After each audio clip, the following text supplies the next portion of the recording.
Assim que fiquei desempregado, decidi ir para a casa da minha irmã. Nós dois estamos sozinhos na cidade, então achamos que seria bom pelo menos estar perto de alguém da família. Na verdade, acho que fazia muito tempo que não convivíamos tanto assim. Creio que desde a época em que morávamos em São José do Rio Preto. Mas lá estávamos sozinhos. Apenas nós dois. Na região onde minha irmã mora, os jardins não têm cercas. As casas ficam em condomínios fechados, conjuntos residenciais protegidos por muros, onde só entram moradores ou visitantes autorizados. Eu me sentia mais seguro ali do que no meu apartamento, no centro da cidade. Até aquela noite. No meio da madrugada, alguém bateu a porta. Levantei e vi minha irmã também acordando e saindo do quarto. "Quem é?" perguntei. "Não sei, mas deve ser alguma emergência por causa do horário", respondeu ela enquanto procurava seus óculos. "Onde diabos está meu telefone?" murmurou, tateando a cama sem conseguir enxergar direito. Enquanto isso, aproximei-me da porta para olhar pelo olho mágico. Mas quando espiava, não vi ninguém. Voltei para perto dela, que ainda procurava o telefone, quando alguém bateu novamente. "Que merda, eu não vi ninguém na porta", falei para minha irmã. Nesse momento, ela finalmente atendeu o telefone. "Fechem a porta, Maribel. Não saiam daí." Ouvi uma voz estranha do outro lado da linha, praticamente gritando. Falava tão alto que conseguia escutá-la claramente. "Tranque a porta", disse minha irmã. Corri imediatamente para garantir que tudo estivesse fechado. Assim que fechei a porta da frente, ouvi alguém tentando abrir a porta dos fundos. Minha irmã correu até lá, mas ela também estava bem trancada. Sempre estava. Então ouvimos batidas violentas começarem na porta dos fundos da casa ao lado. Nós nos aproximamos da janela para observar. As luzes do quarto daquela casa se acenderam. Minha irmã começou a procurar um número nos contatos e conseguiu fazer uma ligação. "Não abram! Por favor, não abram!" Logo os vizinhos começaram a telefonar uns para os outros, alertando-se sobre o que estava acontecendo. No final, vários deles saíram para a rua, e já me sentindo mais seguro por não estar sozinho, também saí. Fomos procurar o invasor, enquanto a vizinha da frente descrevia para minha irmã aquilo que primeiro havia batido a porta dela e depois atravessado até a nossa casa. Minha irmã não quis me contar exatamente o que a vizinha tinha visto. Quando a polícia chegou, quase uma hora depois, os moradores disseram apenas que era um mendigo. Só isso. Vestido inteiramente de preto. Mas na verdade não forneceram nenhuma informação que pudesse ajudar a encontrá-lo caminhando pela região. Depois disso, os vizinhos combinaram de fazer rondas noturnas constantes. Eu também me voluntariei para participar. Mas estava nervoso. Isso porque na manhã seguinte, quando voltava depois de comprar comida, encontrei o garoto da casa ao lado olhando pela janela sem poder sair. "Olá. Tudo bem?" disse ele. "Olá", respondi. Então ele me perguntou: "A sombra também foi bater na sua porta ontem à noite?" Assenti com a cabeça e continuei caminhando. É óbvio que era apenas um mendigo, não é? Alguém que de alguma forma conseguiu escapar. E o menino o chamou de sombra porque provavelmente foi a única coisa que conseguiu enxergar na escuridão. É óbvio. É óbvio que estou exagerando. Certo?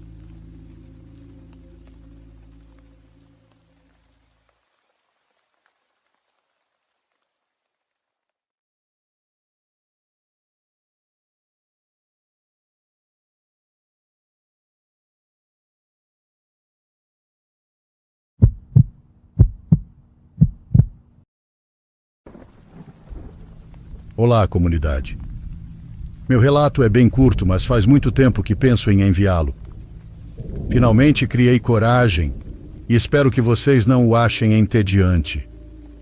Meu pai foi a melhor pessoa que já conheci. Estava sempre tentando ajudar quem precisasse, mesmo quando isso acabava lhe trazendo problemas. Ainda assim, ele nunca deixava de estender a mão a quem necessitava. Lembro perfeitamente da história que ele nos contou sobre uma noite em que voltava para a cidade, já perto das 11 horas. Acabou se atrasando muito. O plano era chegar a tempo do jantar, mas naquele momento ele só esperava encontrar minha mãe ainda acordada. O que ele não sabia era que todos nós estávamos esperando por ele. Naquela época não existiam celulares, então ele não tinha como avisar que havia acontecido um imprevisto e que chegaria ainda mais tarde. O motivo do atraso foi que em uma estrada cercada por mata, justamente no trecho mais escuro do caminho, ele encontrou um carro quebrado com seus ocupantes pedindo ajuda. Até mesmo meu pai, que era extremamente confiante e sempre disposto a ajudar, pensou que aquilo podia ser perigoso. Ainda assim, não conseguiu simplesmente deixá-los ali. À beira da estrada, havia um rapaz acompanhado de uma criança muito pequena, que provavelmente era seu filho. Meu pai parou o carro e perguntou do que precisavam. O rapaz respondeu que só necessitava de um macaco para trocar o pneu, porque o que levavam havia quebrado. Meu pai estacionou alguns metros à frente. Ele gostava muito daquela região. Nós costumávamos acampar por ali.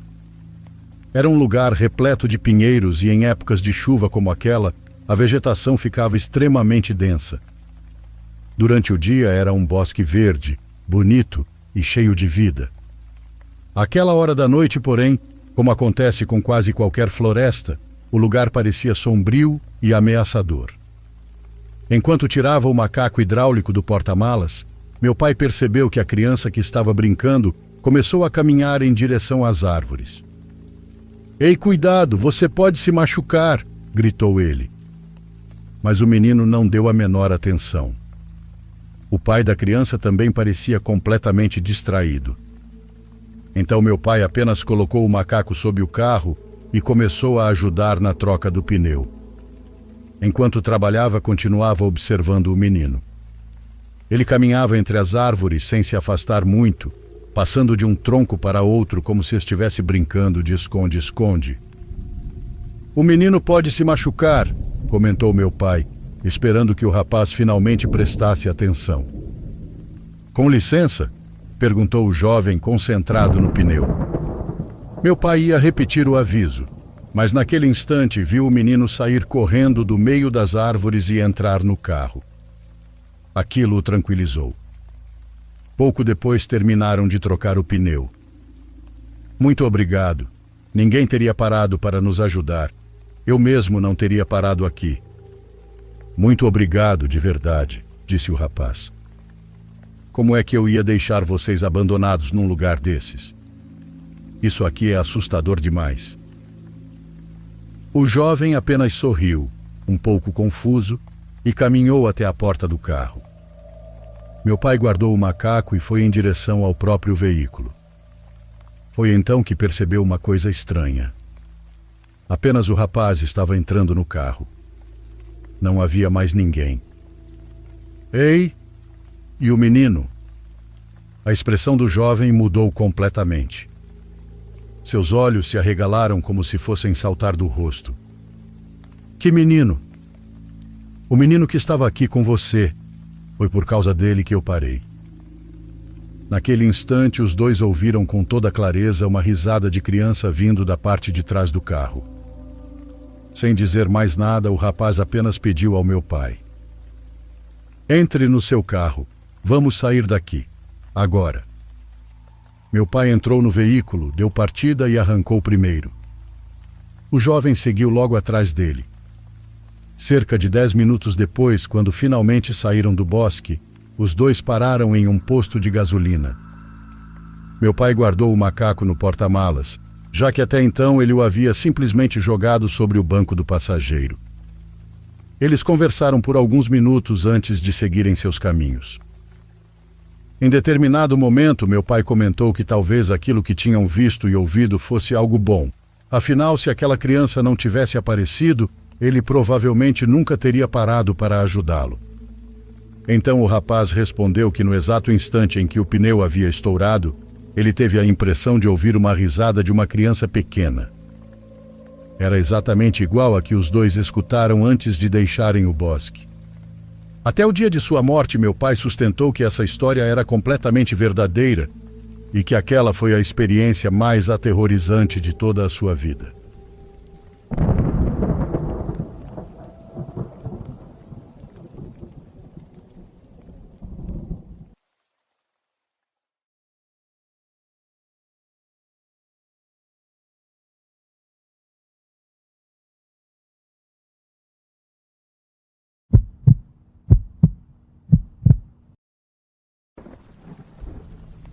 O que estou prestes a contar foi, sem a menor dúvida, a pior coisa que já me aconteceu na vida. Nunca me senti daquela forma, tomada por um terror tão profundo quanto naquela noite. Nunca tive tanta vontade de que amanhecesse. Nunca tive tanta vontade de ver a luz do sol outra vez. Isso aconteceu há mais de 10 anos. Naquela época, nossa família passou por uma fase muito difícil. Meu pai perdeu o emprego que nos sustentava havia muito tempo. Logo depois, minha mãe ficou gravemente doente, e quando finalmente se recuperou, foi a vez de meu pai adoecer. Câncer de pele. Tivemos a sorte de descobrir a doença a tempo, e depois de alguns meses ele estava livre do câncer e decidido a aproveitar a vida como nunca antes. Assim que conseguiu um novo trabalho e pagou todas as dívidas que tínhamos, comprou a bicicleta que sempre quis e até um equipamento de camping. Ele queria que tivéssemos mais contato com a natureza e também uns com os outros, como família. Queria que de vez em quando fizéssemos pequenas viagens para conviver, algo que a correria do dia a dia já não nos permitia. Aquela seria a nossa primeira acampada. 2 dos meus primos também foram conosco. Eles eram muito próximos da nossa família, quase como 2 filhos a mais para os meus pais. Levávamos 3 barracas. Uma grande para meus pais e 2 menores. As menores eram uma para meu primo e meu irmão mais novo, e a outra para minha prima e para mim. Aquela primeira manhã na floresta foi maravilhosa. Rimos até não poder mais, brincamos e preparamos nossa comida. Meu pai, meu irmão e meu primo até saíram para explorar a região por um tempo, enquanto minha prima e eu decidimos ficar com minha mãe. Quando começou a escurecer, as primeiras gotas de chuva caíram e começamos a ficar preocupados. Meia hora depois, os 3 finalmente apareceram pela trilha. Vinham muito sérios. Perguntamos várias vezes se estava tudo bem, se havia acontecido alguma coisa, mas eles não responderam. Jantamos rapidamente e meu pai disse que era melhor irmos dormir, embora ainda estivéssemos preparando café. Meu irmão e meu primo entraram direto na barraca deles. Meu pai pediu que nós também nos apressássemos. Ainda era cedo e o pedido dele nos pareceu estranho. A chuva já tinha parado, mas obedecemos. Talvez ele quisesse acordar bem cedo para ver o nascer do sol ou algo assim. Eles reacenderam a fogueira. Pouco depois de entrarmos na barraca, meu pai nos chamou do lado de fora. Disse que voltaria logo, que iria de carro até a entrada do parque onde estávamos porque precisava conversar com os seguranças. Perguntamos se estava tudo bem e ele respondeu que não havia motivo para preocupação e que não demoraria. Ouvimos quando ele entrou no carro e se afastou lentamente pela estrada. O silêncio era absoluto. Só se escutava o vento. Meu irmão e meu primo deviam estar dormindo porque os 2 sempre faziam muito barulho quando estavam juntos, e naquele momento não se ouvia absolutamente nada vindo da barraca deles.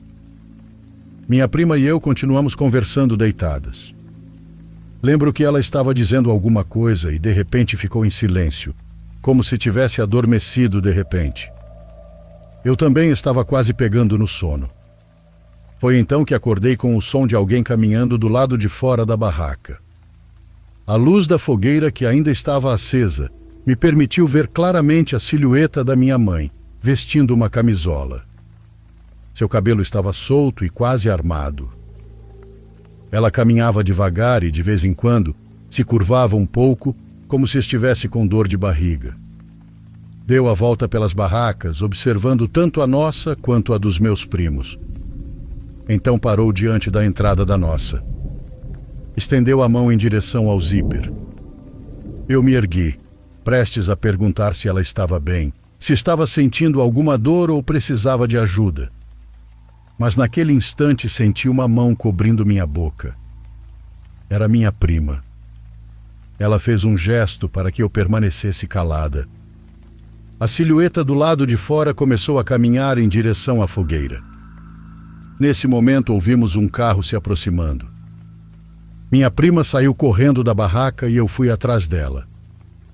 Quando chegamos lá fora, vimos que no carro estavam meu pai e minha mãe. Minha mãe tinha ido embora com meu pai. Então quem era aquela pessoa que estava caminhando ao redor da nossa barraca? Meu irmão e meu primo também saíram assustados com toda a confusão. Meu pai perguntou se estava tudo bem. Atrás dele vinha uma caminhonete com os homens que cuidavam da entrada do parque. Eles estavam armados com armas de fogo. Meu pai apontou para uma trilha e eles seguiram naquela direção. Minha mãe entrou em nossa barraca conosco sem dizer uma única palavra. Meu pai permaneceu do lado de fora, esperando pelos guardas. Depois de um tempo ouvimos algumas vozes e, em seguida, meu pai discutindo com eles. Ele se aproximou da barraca e disse algo para minha mãe. Acho que pensou que estávamos dormindo. A única coisa que consegui entender foi que eles disseram que não podiam fazer nada. A caminhonete dos guardas foi embora e meu pai passou o resto da noite acordado, sentado do lado de fora da barraca. Nós também permanecemos acordadas, bem quietas. Assim que os primeiros raios de sol apareceram, nos levantamos e dissemos que queríamos ir embora.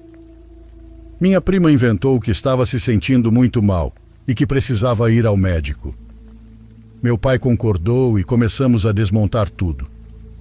Parecia que ele também estava apenas procurando um pretexto para ir embora. Com o passar dos anos, acabamos confessando a minha mãe o que vimos naquela noite ao redor da barraca. Mas ela nunca responde.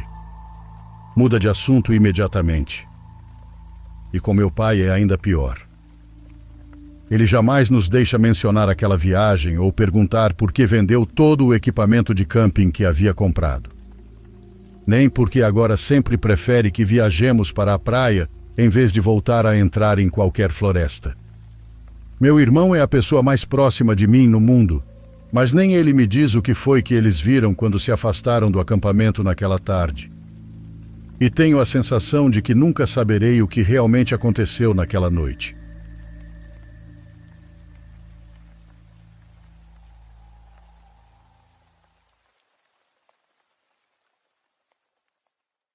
Por favor, curta e se inscreva se você estiver gostando.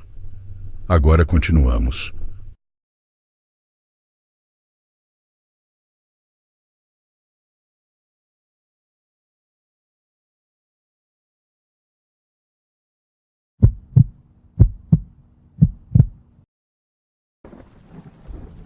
Quando eu tinha 16 anos, minha escola organizou uma viagem de 5 dias para Bruxelas, na Bélgica. Vários dos meus melhores amigos estavam comigo, então tudo indicava que seria uma ótima oportunidade para explorar a cidade e nos divertirmos. Como seguíamos um cronograma da escola, praticamente todas as atividades eram obrigatórias. Não me entendam mal. Muitas delas foram muito divertidas e todo mundo se deu muito bem durante a viagem. Só que eu, como filho de brasileiro, sempre gostei de fazer as coisas fora do roteiro, de quebrar algumas regras só pela emoção do momento. Como era de se esperar, os dias passaram voando. No fim do 4º dia, todos foram dormir cedo, já que o ônibus de volta sairia bem cedo na manhã seguinte. A viagem de retorno até a Dinamarca, de onde eu sou, era longa, então precisaríamos acordar às 5 da manhã. Só que eu sempre fui de dormir tarde. Ir para a cama cedo e perder a chance de aproveitar a cidade me parecia um desperdício. Conversei com alguns amigos para ver se alguém topava sair comigo, mas todos já estavam indo dormir. Sentei do lado de fora do quarto que dividia com outros 3 colegas da escola, abri o Tinder e comecei a conversar com algumas garotas com quem tinha dado match. Depois de um tempo, finalmente consegui marcar um encontro com uma delas, que morava a alguns quilômetros dali. Saí do hotel levando a chave do nosso quarto. Estávamos hospedados em um prédio antigo, reservado apenas para os rapazes da escola e alguns outros hóspedes. A adrenalina estava a 1000 e eu achava divertido explorar a cidade sozinho. Segui o mapa em direção ao apartamento da garota.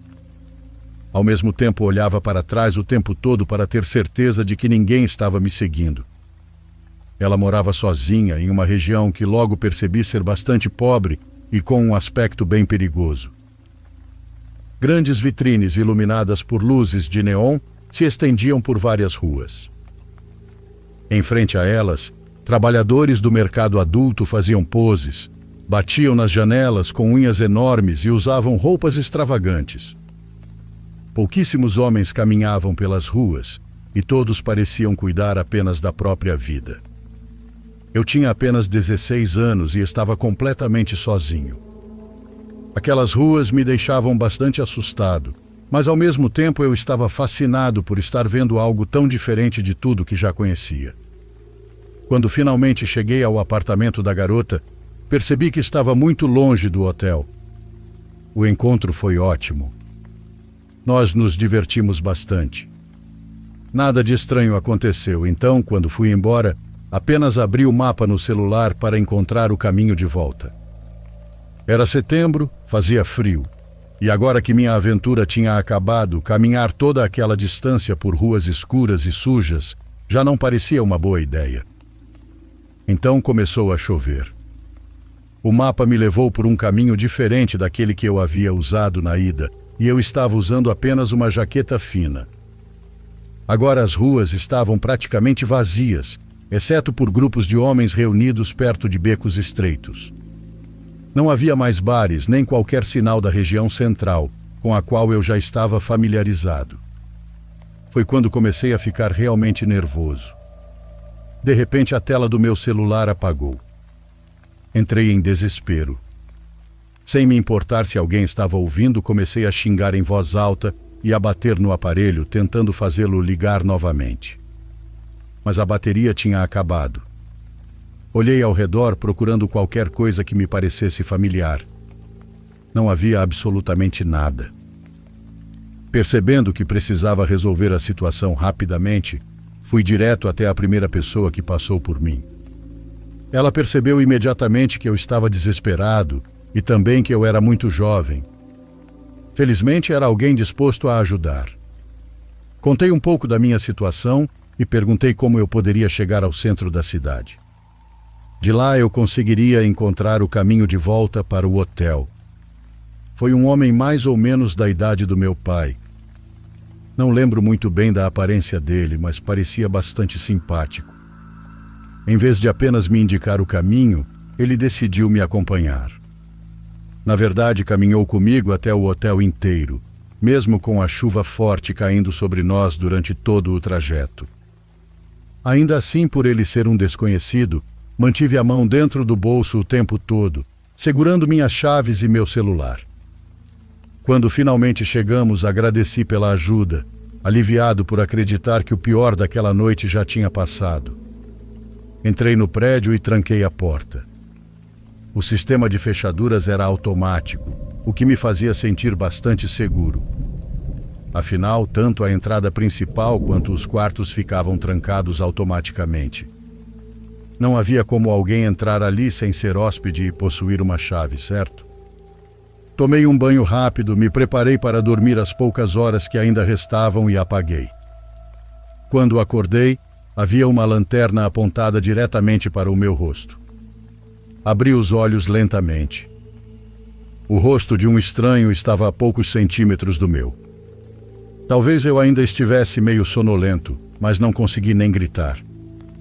Meu coração quase saiu pela boca quando me sentei bruscamente na beliche de baixo onde eu estava dormindo.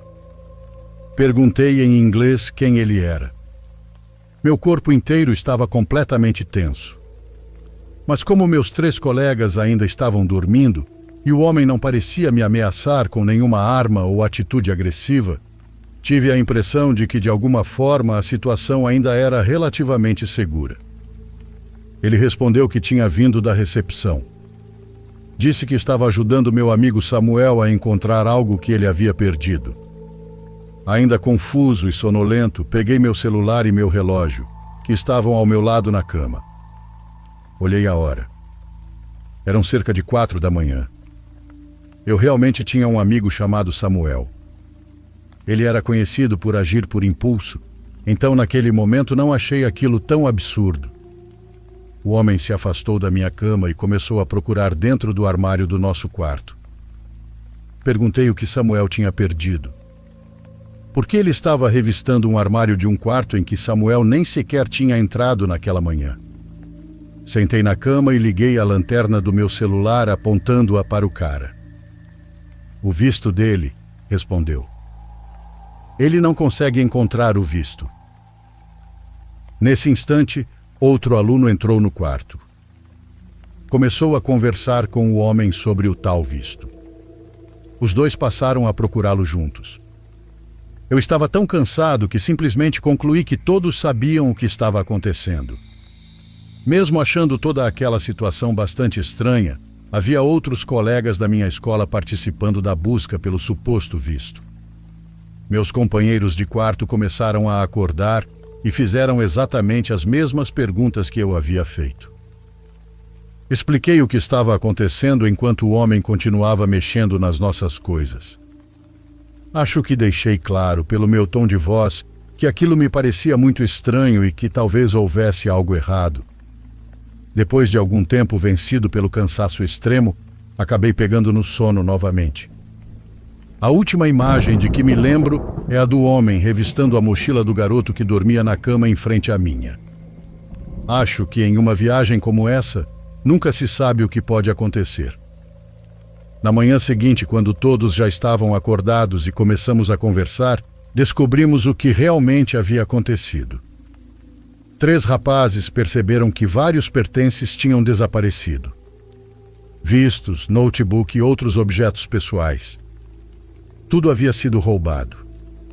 E o homem que dizia ter vindo da recepção, obviamente não trabalhava lá. Até hoje ninguém sabe como ele conseguiu entrar no prédio. Pelo que entendemos depois, ele acordava os estudantes dos outros quartos contando a história de que o visto do Samuel havia desaparecido. Provavelmente ele roubou primeiro o visto verdadeiro de Samuel, leu o nome e usou essa informação para convencer todos de que estava apenas ajudando.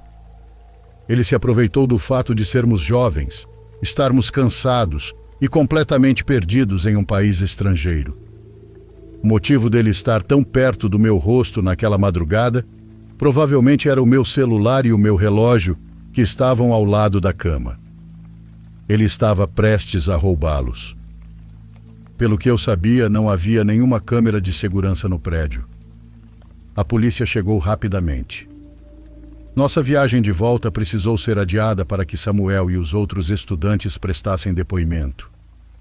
Depois disso, nunca mais recebemos nenhuma atualização sobre o caso. Samuel e os demais conseguiram novos vistos quando voltaram para a Dinamarca. Quase não se falou mais sobre o assunto. Mas até hoje não consigo deixar de pensar que talvez tudo aquilo tenha sido culpa minha. Talvez alguém tenha me seguido sem que eu percebesse. Ou talvez eu não tenha fechado direito a porta principal quando entrei correndo no prédio naquela noite. Muito provavelmente eu fui a última pessoa a entrar antes daquele homem invadir o local. E se ele não estava tão perto do meu rosto apenas por causa dos meus pertences?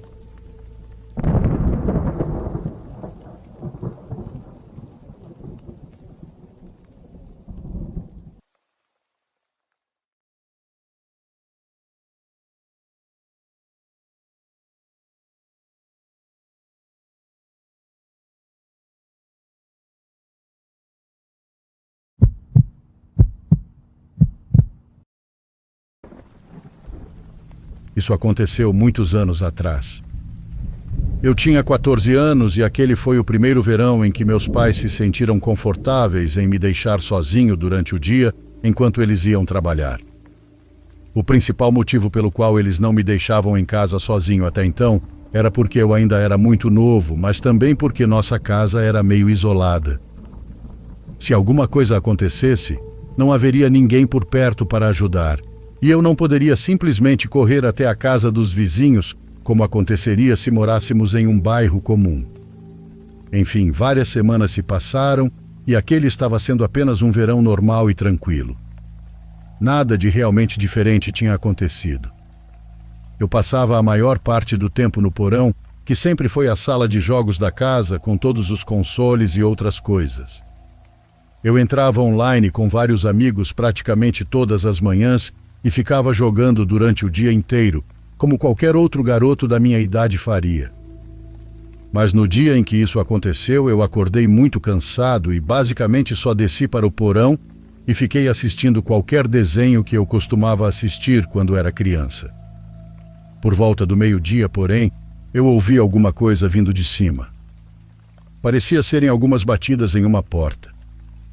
Eu imaginei que fosse a porta da frente, mas quando subi para olhar, não havia ninguém do lado de fora da casa. Eu realmente não pensei muito sobre aquilo e voltei direto para o porão. Como eu mencionei, nossa casa não ficava exatamente em um bairro, mas sim em uma área de mata nos arredores da cidade. A entrada da garagem dava direto para a estrada principal, então era muito raro alguém virar na nossa entrada e seguir todo o caminho até a casa. Por isso imaginei que as batidas ou os sons que eu tinha ouvido fossem apenas alguma outra coisa. Talvez fosse a própria casa fazendo barulhos. Eu conseguia contar nos dedos de uma mão as vezes em que recebemos uma batida aleatória na porta, e isso levando em consideração que eu praticamente tinha passado a vida inteira morando ali. Voltei à televisão e depois de algum tempo liguei o PlayStation e comecei a jogar. Nenhum dos meus amigos estava online naquele momento, então eu estava jogando sozinho. Acho que passou cerca de 1 hora inteira e eu estava com o fone de ouvido o tempo todo, mas de repente ouvi um estrondo alto o suficiente para me fazer tirar o headset rapidamente. Então veio outro. Parecia quase o som de madeira sendo forçada, quebrando ou sendo arrancada. Depois veio mais um. Eu comecei a correr em direção à escada para ver o que era, mas enquanto subia, comecei a ouvir um som abafado de algo deslizando. Eu tinha quase certeza de que era uma janela sendo aberta. Parei antes de abrir a porta. 30 segundos se passaram, e tudo o que eu conseguia pensar era que precisava pegar o telefone na cozinha. Mas então eu ouvi passos entrando na casa. Alguns momentos depois, vi sombras passando por baixo da porta do porão, indo em direção à parte da frente da casa. Voltei silenciosamente para baixo. Eu comecei a ficar indo e voltando na minha cabeça, tentando decidir se a pessoa lá em cima era realmente alguém que tinha invadido a casa ou se talvez um dos meus pais tivesse voltado mais cedo do trabalho. Mas eu sabia que aquilo era apenas uma tentativa minha de me convencer de que eu não estava com medo. Apaguei as luzes e fui para o canto do porão, me escondendo dentro do armário onde ficava a bomba do sistema de drenagem. Era um espaço muito pequeno e apertado, onde eu não achava que nem mesmo uma pessoa adulta conseguiria caber direito, mas pensei que ninguém procuraria ali. Eu disse a mim mesmo que aquele homem provavelmente nem desceria para o porão, que apenas pegaria algumas coisas lá em cima e iria embora. Fiquei ouvindo por vários minutos enquanto os passos dele se movimentavam pelo andar de cima. Então ouvi algo muito estranho. A televisão da sala de estar ligou. A sala ficava exatamente acima do canto do porão onde eu estava escondido, então eu conseguia ouvir os sons abafados passando pelas paredes. Mas depois de 1 minuto, ouvi novamente os passos dele andando pela casa. Ele deixou a televisão ligada, talvez como uma distração ou para esconder qualquer barulho que ele estivesse fazendo. Os passos dele foram em direção aos fundos da casa e então tudo ficou em silêncio. Ele abriu a porta do porão. Pela pequena fresta do armário, eu conseguia ver um pedaço de luz entrando no porão, vindo do topo da escada. Os passos começaram a descer, e quando ele chegou lá embaixo, ele não acendeu as luzes. O homem parecia alto e bastante grande, mas estava escuro demais para eu conseguir ver bem o rosto dele ou identificar qualquer detalhe. Mesmo com as luzes apagadas, ele continuou andando pelo porão, olhando ao redor, e enquanto fazia isso brincava com uma faca na mão. Ele jogava para cima e pegava de volta, além de bater a lâmina na outra mão, como se aquilo fosse apenas mais um dia normal. Não havia medo na maneira como ele agia. Aquilo era assustador. Aquele doido andou pelo porão por um tempo antes de se sentar no sofá, ainda no escuro. Ele colocou a faca ao lado dele e apenas se recostou. Eu tentava respirar o mais silenciosamente possível. O que diabos ele estava fazendo ali embaixo? Foi durante os próximos 10 minutos que comecei a perceber que aquilo era muito pior do que apenas uma invasão para roubo. Eu acho que ele estava esperando alguém chegar em casa, talvez eu ou meus pais, para então pegar a pessoa desprevenida e fazer algo horrível. Ele estava simplesmente esperando ali embaixo, no escuro. Continuei encolhido dentro daquele armário, torcendo para que em algum momento ele pelo menos levantasse e voltasse para cima. Mas depois do que acredito ter sido uma hora inteira, eu tinha quase certeza de que o cara tinha dormido no sofá. Eu não tinha certeza porque não conseguia ver bem o rosto dele, mas durante toda aquela hora ele praticamente não tinha se mexido. Depois de esperar todo aquele tempo, comecei a pensar que, de qualquer forma, eu precisava tentar fugir. Mais cedo ou mais tarde, meus pais iriam chegar em casa, e se eu ainda estivesse no porão sem conseguir avisá-los, as coisas poderiam acabar muito mal. Abri a porta do armário bem devagar. O homem não se mexeu. Então dei um passo silencioso para fora, completamente dentro do campo de visão dele, e mesmo assim ele não se moveu. Ele definitivamente estava dormindo. Fui andando cuidadosamente ao redor do sofá e subi as escadas, peguei o telefone da casa e saí para fora para chamar a polícia. Eu estava muito nervoso e tremendo por causa de toda a adrenalina. Demorou cerca de 20 minutos para a polícia chegar. O homem ainda estava no porão, mas provavelmente tinha ouvido os policiais chegando, porque quando eles desceram, encontraram ele acordado e tentando sair por uma das janelas pequenas. Quando tiraram ele de dentro da casa, eu vi o rosto dele e havia algo extremamente perturbador nele. Não porque ele parecia ameaçador ou desequilibrado, como eu imaginava que seria, mas porque era exatamente o contrário. Ele parecia muito bem arrumado e não parecia nem um pouco com alguém que faria algo daquele tipo. Depois disso, meus pais fizeram a maior parte da conversa com a polícia, além de eu dar meu próprio relato sobre o que tinha acontecido. Disseram-me que o cara era apenas um homem sem teto qualquer que tinha invadido a casa procurando um lugar para dormir. Mas eu já não era jovem o suficiente para acreditar nisso, principalmente depois de ver a aparência dele. Eu acho que estava claro que havia algo a mais naquela história. Pelas reações dos meus pais e por todas as pistas que consegui perceber ao longo dos anos, tenho quase certeza de que aquele homem era alguém que minha mãe conhecia.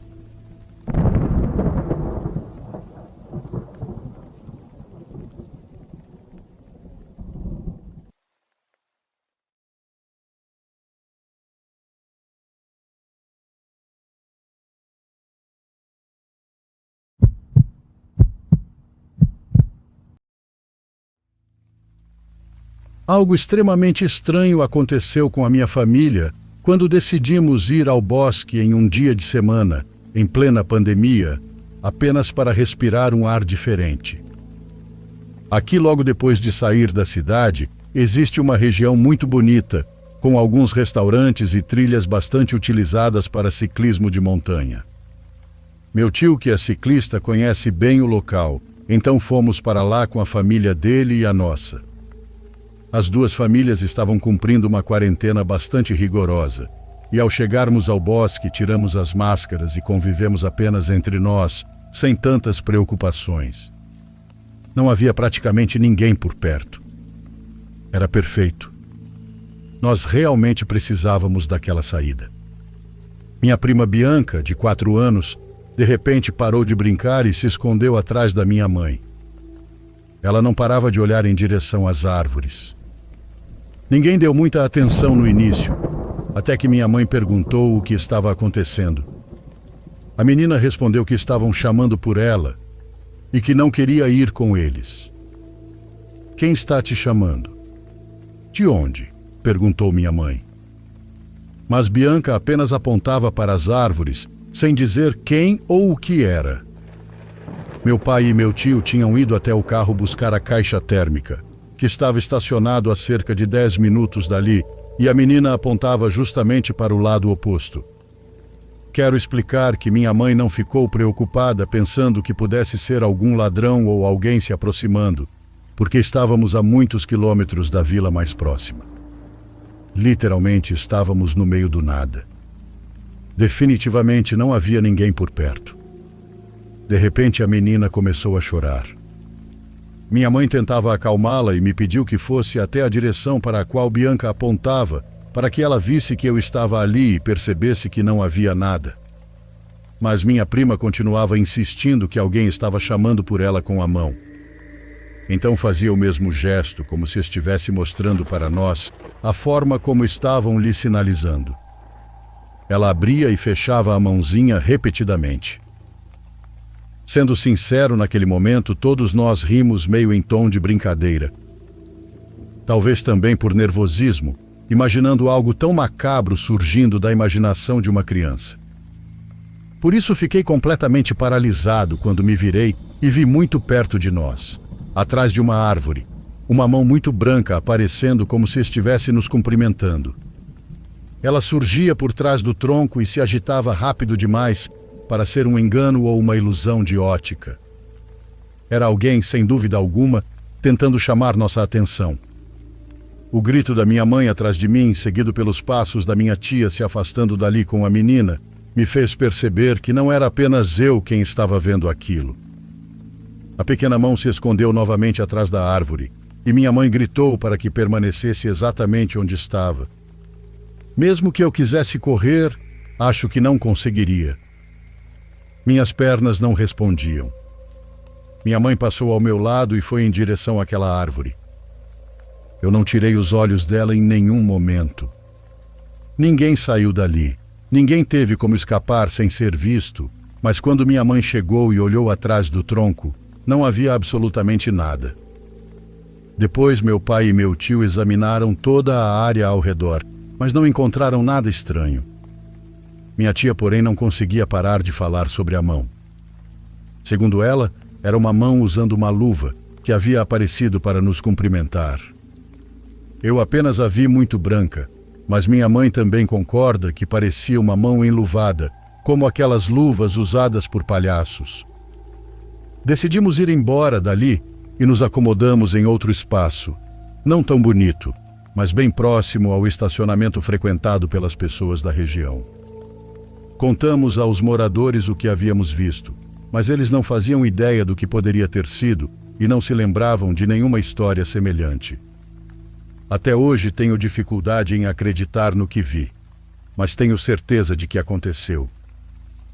Algo estava nos chamando naquele bosque.